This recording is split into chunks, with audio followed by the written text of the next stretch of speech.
आत्ताच राजस्थानमध्ये माझं आगमन झालं आणि विमानातनं उतरतानाच भ्रमणध्वनीवरनं निडर धडाडीचे महाराष्ट्राचे नेते अजितदादा पवार यांच्या अपघाती निधनाची दुःखद वार्ता कानावर पडली.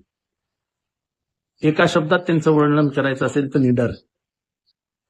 कुठलाही निर्णय मनाशी घेतल्यानंतर परिणामांची चिंता न करता त्याची अंमलबजावणी करणं ही त्यांची हातोटी. त्यांचं चालणं, त्यांचं वागणं हे राजकारणातल्या जी एक अशी बनलेली जी काही मूळ असतो त्याच्या बाहेरचं अजित पवार. ते पारंपरिक पद्धतींवर फार विचार करत नसत. मी 1990 सालापासून त्यांच्याबरोबर आहे. अर्थात मधला काही काळ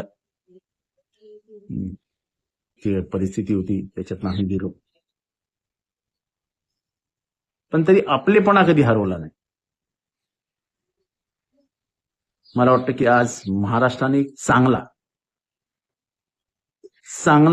नेता गमावलाय, जी पोकळी भरून येणार नाही. पण सर्वात मोठी हानी झाली ती पवार कुटुंबियांची. पवार कुटुंबियांचा वारसा खऱ्या अर्थाने पुढे घेऊन जाण्याची ताकद असलेला माणूस अजित पवार. नेमके तेच केले. ही हानी पण भरून निघू शकत. या दुःखद प्रसंगी पवार कुटुंबियांना हे दुःख सहन करण्याची ताकद मिळो, याच्यापेक्षा आपण काय बोलू शकतो. पण महाराष्ट्राची झालेली हानी भरून निघू शकत नाही एवढं म्हणतो अत्यंत प्रामाणिक मनाने सांगतो. महाराष्ट्राची मोठी हानी झाली.